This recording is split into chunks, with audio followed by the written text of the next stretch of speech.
Hi, and welcome to the show. Subscribe at kevinmd.com/podcast. Today, we welcome Rebecca Thompson. She's a family physician, and today's Kevin MD article is The Weight of Genetic Testing in a Family. Rebecca, welcome to the show. Thanks, Kevin. Been looking forward to this. All right. So before we talk about your article, let's briefly share your story. So the story comes from the book that just came out recently that I've written with a group of women in my life. And it all came about, well, back when I was first finishing up residency and starting out on my first attending level job, my husband and I endured a string of very complicated pregnancy losses and complications and so many things. And it was incredibly isolating, even as a physician who understood the system and was used to helping other people navigate it.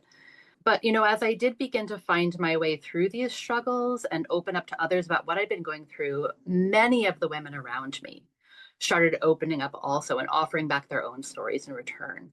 So I realized that I really wanted to find a way to preserve what we learned and what we were all learning as we went through this to create and sustain our families so we could make something useful out of our challenges and give it back to others. So with the power of those connections in mind, I reached out to this group of women, of people I was already fortunate enough to have in my life, and asked if they would like to collaborate, and then worked with each of them individually to capture that most compelling version of their story that they could, in the hopes of helping other women and families feel less alone through these ups and downs of family life. All right. And your book, of course, is titled Held Together, a shared memoir of motherhood, medicine, and imperfect love. The excerpt on Kevin MD is The Weight of Genetic Testing in a Family. For those who didn't get a chance to read your excerpt, tell us what it's about. Yes, so this is a piece from Olivia's chapter called Anticipation. And it tells the story of her experience as a child growing up in a family with a kind of a mysterious genetic condition that was ultimately discovered. And you find out right at the beginning of her story, she's positive for Huntington's disease. She's been tested, she knows she's positive. You learn about how that all unfolded in her life. But at this moment, you're waiting to discover with her if the child that she is pregnant with will also carry the mutation. And so in reading this, you walk through that experience, you wait to find out alongside her what's going to happen to the child and what she and her husband might decide to do with the information. So it really just explores all those nuances of the decisions that we make and how we move forward in our lives in the face of uncertainty. And for those who aren't familiar with that genetic predisposition to Huntington's, just give us a little bit of context and backgrounds for Mhm. those who may not be familiar with that disease. So it's an autosomal dominant disease, which means that if you have just one copy of the mutation, you are essentially guaranteed to get the disorder if you live long enough to manifest it. So the idea of anticipation in Huntington's means that because of these repeats, because of the problem that causes it in the genetic code, it becomes more and more pronounced with each passing generation. More repeats become added. And genetic anticipation is the phrase that means that this happens. So when a parent has Huntington's, it's a 50% chance their child will have it. But if a child has Huntington's, it's known that one of their parents, biological parents, had it. So that raises a lot of questions about who wants to be tested and what implications it has for their life and their decision making. And anticipation becomes a double-edged sword. And you can know the information, you can anticipate what you might do with it. It's all these meanings, layers of meanings about how we take information and context in our lives and how it shapes our paths. So, as this story was being told, tell us about some of the biggest challenges that was going through the storyteller's mind Mhm. as she was navigating this difficult path.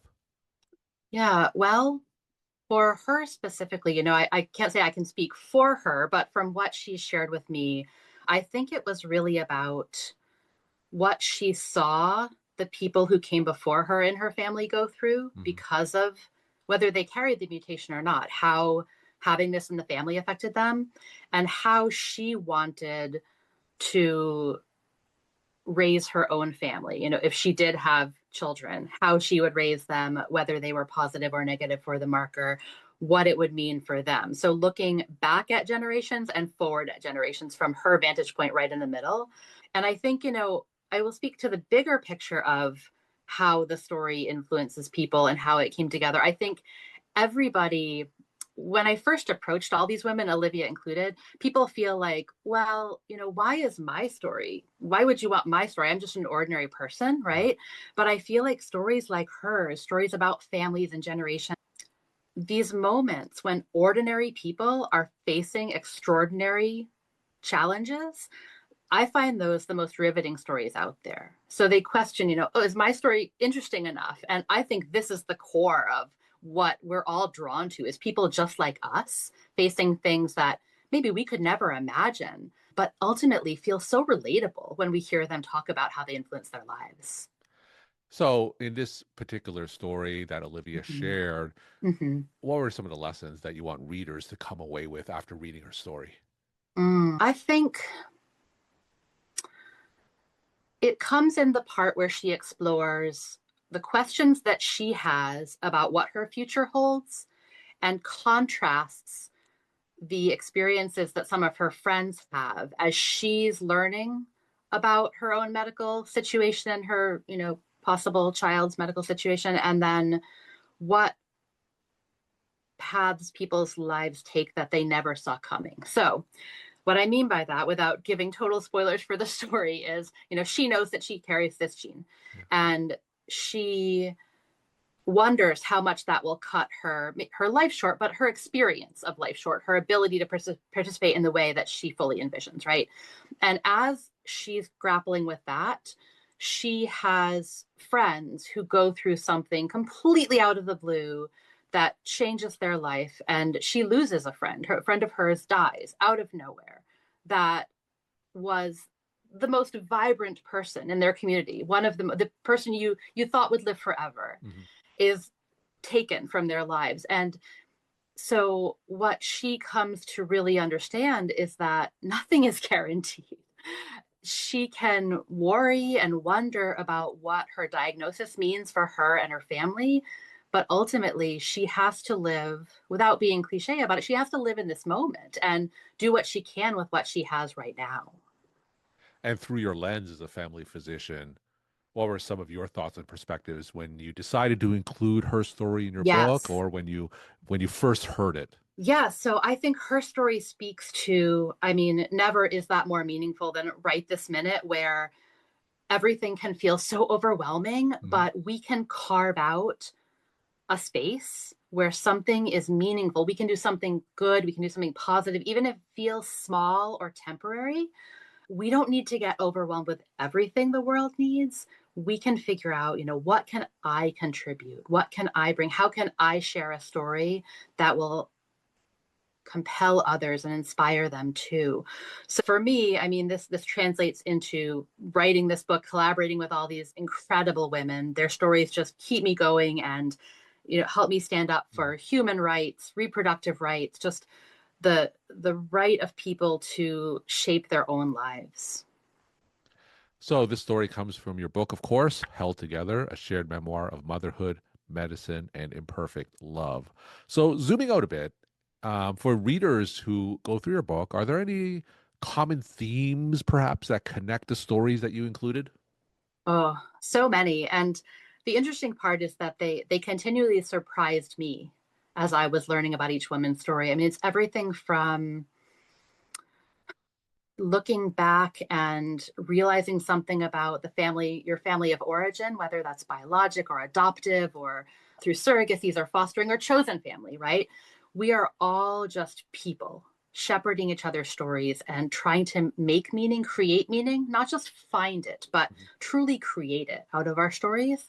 And family is so much broader. Motherhood is so much broader than biology. So I think the core of this book is about who we choose to surround ourselves with and the meaning that we choose to make out of our lives, or the people that we that we include and whose stories we value. And then for the readers who read your book, what are some of the key messages you would like them to come away with? I think that the biggest picture is that, you can tell just from this little bit that we've talked about, a lot of the things these women face, they're really, really challenging. Yeah. They're some of the most challenging things that any human might face in their lives. But this is not a sad book. The stories are difficult, but when you take them together, they're so powerful and they become something truly hopeful. There's something so much greater than any one person's struggle. So we really see that all of these stories are about growth and change. That is always inspiring. And after writing this book and hearing these stories, has it affected the way that you've talked with patients in the exam room, speaking as a family physician? Yeah, I mean, my practice has evolved and changed so much over the years and all sorts of different settings, but I think that it really helps me think about the stories behind that one moment in the encounter. And even when we have a very focused time to help someone with a specific health question or issue that's happening in that moment, we can bring the context and the knowledge of their backstory. We may not have time to learn it all that day, but we can see them as a more full, complicated person. And I think that makes the interactions richer no matter how long they are. We're talking to Rebecca Thompson. She's a family physician. Today's Kevin MD article is The Weight of Genetic Testing in a Family, and it comes from her book, Held Together, a shared memoir of motherhood, medicine, and imperfect love. Rebecca, let's end with some take home messages that you want to share with the Kevin MD audience. I think one of the biggest take home messages would be that big picture idea. We don't have to be defeated by our challenges or even made smaller. It's so powerful to use these kinds of lessons to learn more about who we are and who we are capable of becoming. We can always be becoming something more and maybe even find a bigger purpose outside of ourselves about what these stories can offer others, especially when we use them to build community. So I hope that this book and our stories will help start those kinds of conversations and invite others to join us too. Rebecca, thank you so much for sharing your perspective and insight. Thanks again for coming on the show. Thank you, Kevin.